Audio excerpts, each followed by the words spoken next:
Here's some breaking news. I use the word news with some reservation, as it won't surprise anybody with eyeballs and ears. A new analysis from Freedom of Information requests reveals that foreign nationals, who make up 12 to 15% of the relevant population, accounted for 172,889 arrests, or 23% of the total of 754,000 arrests. This means that foreign nationals accounted for at least 23% of arrests in England and Wales. Is this news?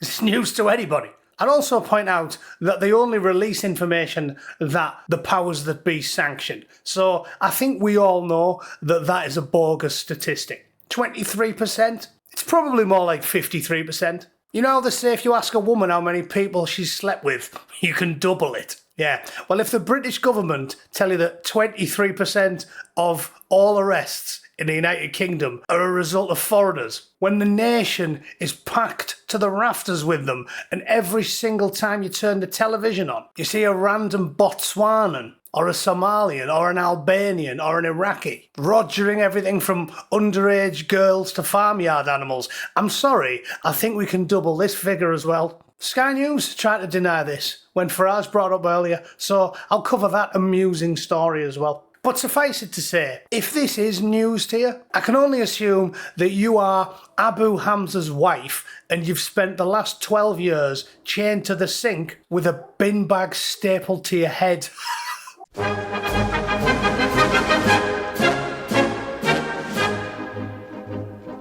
Right then, let's jump in to Sky News. Marvellous analysis of the data. Fact-checking Farage. Are foreigners more likely than Britons to commit sex offences? Yeah. I can stop there. Should we bother reading it? We all know the answer. Yes, they definitely are. And common sense demands that this is the case. Nobody needs to see the data. A middle-class blonde kid called Sven, born and raised in a Norwegian fjord, right? A middle-class kid who's been taught his P's and Q's by his middle-class parents and was raised on a diet of highly nutritious fruits and vegetables and Sesame Street, doesn't grow up with the same brain as an illiterate third world peasant who was working in a lithium mine for a couple of years before he discovered the majesty of international piracy, right? He was a powder monkey on the same ship that captured Captain Phillips, right?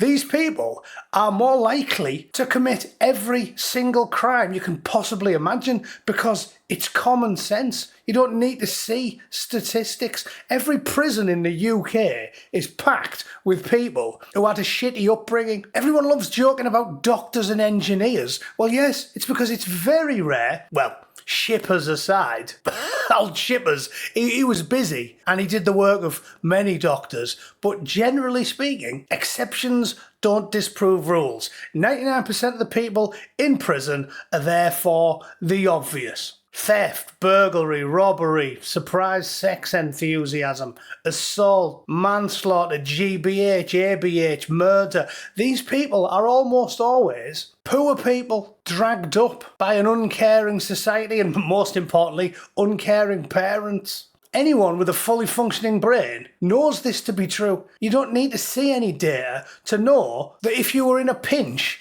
and you had to quickly dash away and leave your kid with one of the blokes in your local pub, you'd grab like a local instrument artificer from the plant and say, would you mind watching the young and Alan? You wouldn't grab the long-term unemployed, fat brain-dead Dolly who's in the corner 7 days a week, drinking whatever's cheapest on draft and chain-smoking roll-ups. It's bizarre to me that working-class people have to say this stuff because middle-class arseholes are into this, living in this delusional fantasy land where they think upbringing and income and education has nothing to do with criminality. It's genuinely ludicrous. So, I mean, there's no point in reading this, but I'll just cut to the chase. Sky said population estimates differ significantly depending on which definition you use. Yeah, because what you should do is you should use the communist definition, which is words can mean anything. Definitions don't mean anything.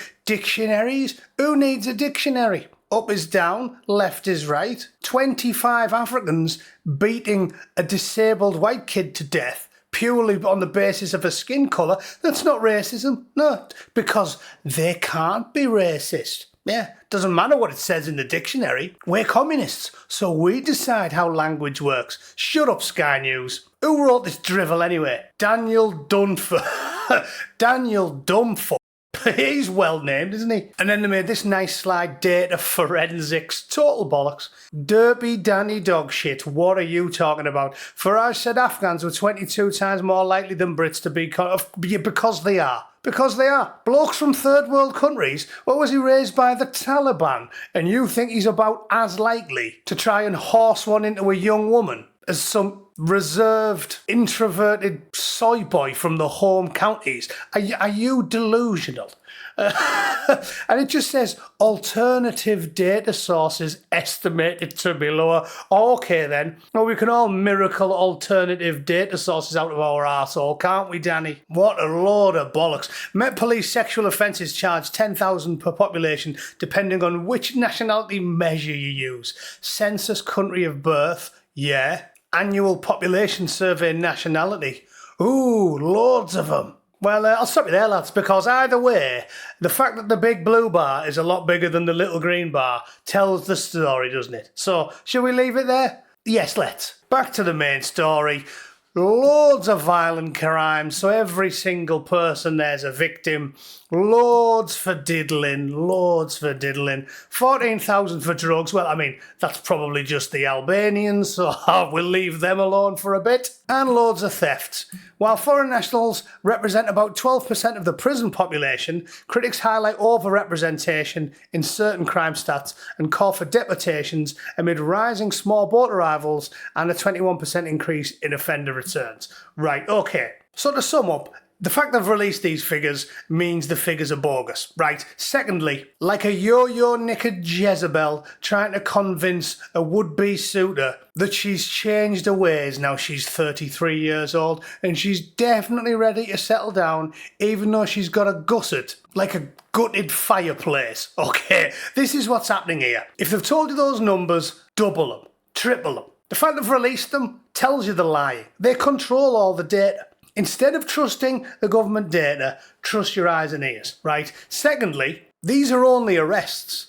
Have you seen how incompetent the British police are? By the time they arrest them, they've probably committed the same offence 50 times, 100 times. Bukele has shown what you can do. Elon's talked about it. Trump's talked about it. You can drop crime by 95% by caging career criminals. Because generally speaking, it's the same people over and over and over and over again, victimising and brutalising people, and we keep letting them out. If you just rounded up every single person who's ever been arrested, I'll be reasonable, let's say 5 times. If you rounded up every person who's ever been arrested 5 times, soon as they get brought in with the cuffs on the 5th time, you drag them off, kind of like the 3-strike rule used to be in the United States when we were more sensible over here. Every one of those people who got convicted a 5th time should just get a life term, right? For any violent crime, and the crime statistics plummet, nosedive. You know this, I know this, President Bukele knows this, right? It's painfully obvious. And every single time an innocent person gets murdered, like poor Miss Zarutska, by someone who looks like this, you know what? The first thing you see is the pretty girl on the news. And the second thing you see is this. There you go, the rap sheet.